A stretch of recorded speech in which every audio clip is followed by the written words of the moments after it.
असंगत होते हैं और जिनका जवाब देश के सामने आना बहुत महत्वपूर्ण है। मैं अगले सवाल के लिए विपक्षी सांसद से अनुरोध करता हूं, कृपया वे अपना सवाल सदन में रखें।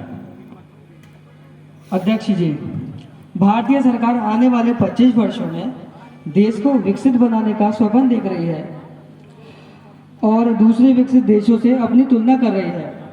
तो मैं जानना चाहता हूं कि भारतीय सरकार आने वाले 25 वर्षों में देश को अर्थव्यवस्था को किस अव्वल लाने की सामर्थ्य रखती है।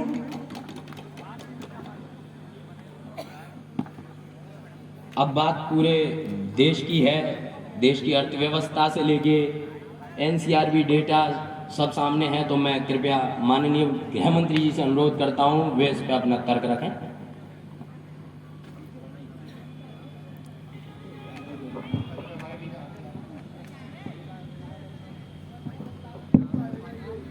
माननीय अध्यक्ष जी, हम सभी जानते हैं कि वर्तमान समय में भारत अपनी अर्थव्यवस्था से 5वें नंबर की अर्थव्यवस्था बन चुका है।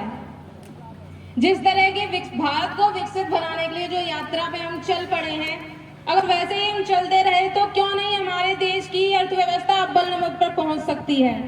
और यदि बात अर्थव्यवस्था की हम कर रहे हैं तो देश की एक योजना वोकल फॉर लोकल की ओर मैं आपका ध्यान केंद्रित करना चाहूंगी।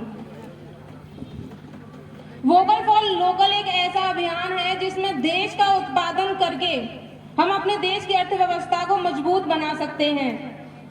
दिवाली पर देश में पास के रनुआ चौक से हमने दिए खरीदे। विदेशी परिधानों को त्याग कर अपने देश के खाकी परिधानों को हमने वरीयता प्रदान की।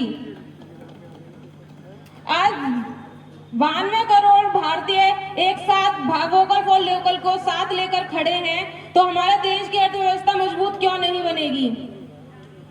छोटे स्तर से ही सही, लेकिन हम इस यात्रा पर चल पड़े हैं और 25 वर्षों में हम अपने देश को एक विकसित भारत बना पाएंगे। हाल ही में एक टेलीस्कोप बनाया गया उत्तराखंड में, जो कि एशिया का सबसे बड़ा टेलीस्कोप है जो हमारे भारत ने बनाया है। इससे बड़े गर्व की बात और क्या होगी कि किस प्रकार हम अब विकसित भारत बनाने की इस यात्रा पर तेजी से बढ़ रहे हैं। पिछले 25 वर्ष देखिए और आने वाले 25 वर्ष देखिए।